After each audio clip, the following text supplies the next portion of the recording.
नमस्कार।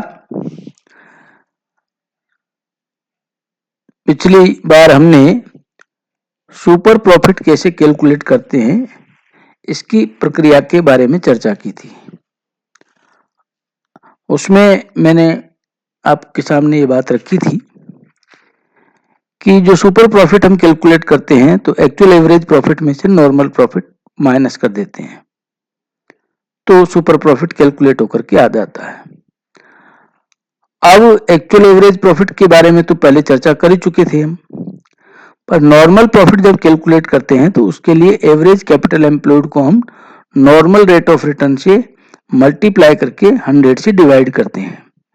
तो average capital employed की कैलकुलेशन कैसे की जाती है इसके बारे में हम इस उदाहरण के माध्यम से समझेंगे।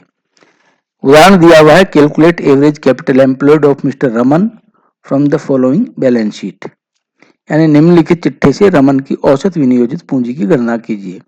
ये बैलेंस शीट 31 मार्च 2014 की दी हुई है, जिसमें कैपिटल दी हुई है 2,50,000, जनरल रिजर्व है 50,000, provision for depreciation on building 60,000 और क्रेडिटर्स 1,40,000। ये टोटल है इधर का 5 लाख रुपए का। बिल्डिंग एट कॉस्ट है 2 लाख रुपए की, करंट एसेट्स है 3 लाख रुपए की। इस प्रकार इधर का टोटल भी 5 लाख रुपए आ जाता है। जो इन्फॉर्मेशन दी हुई है कि भवन का वर्तमान वसूली मूल्य 2 लाख रुपए है, चालू संपत्तियों का 2,80,000 रुपए है और रमन ने 2013-14 वर्ष के लिए 80,000 रुपए का विशुद्ध लाभ कमाया।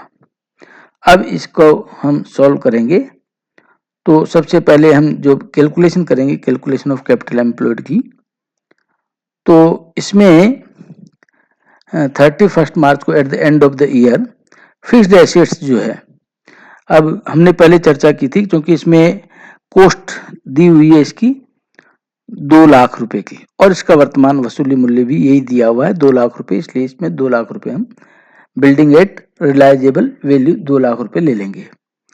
करंट एसेट्स जो है उनका बैलेंस शीट में मूल्य दिया हुआ है 3 लाख रुपए, जबकि वास्तव में जो मूल्य है 2,80,000 रुपए, तो 2,80,000 रुपए को ही हम इसमें ले लेंगे तो कुल मिलाकर के 4,80,000 रुपए हो जाएंगे, जिसमें से हम माइनस करेंगे क्रेडिटर्स 1,40,000 रुपए के। तो ये टोटल जो हमारी अमाउंट आ जाएगी वो आ जाएगी 3,40,000 रुपए की। अब हम एवरेज कैपिटल एम्प्लॉयड की जब गणना करेंगे तो इसमें गणना करते समय हम देखेंगे कि कैपिटल एट द एंड जो भी हमने कैलकुलेट की थी 3,40,000 रुपए की, उसमें से half of current year profit, तो करंट ईयर का जो प्रॉफिट है वो 80,000 रुपए का हमारा कमाया हुआ है। और चूंकि हमने देखा था कि जब हम चालू वर्ष के लाभ को लेंगे तो चालू संपत्तियों के जो मूल्य में कमी आई है 3 लाख रुपए से 2,80,000 रुपए की, यानी 20,000 रुपए की कमी जो आई है उसको इसमें से घटा देंगे तो 60,000 रुपए आ जाएंगे।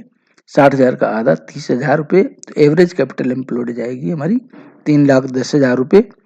तो जो हमारी बिल्डिंग है वो रिवैल्यूड प्राइस पे ली गई है, इसलिए जब रिवैल्यूड प्राइस पे लेते हैं तो प्रोविजन फॉर डेप्रिसिएशन है उसको नहीं घटाएंगे।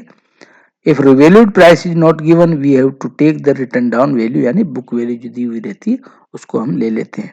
तो इस प्रकार से हम औसत विनियोजित पूंजी की गणना करेंगे, जिसको हमने इस उदाहरण के माध्यम से समझा।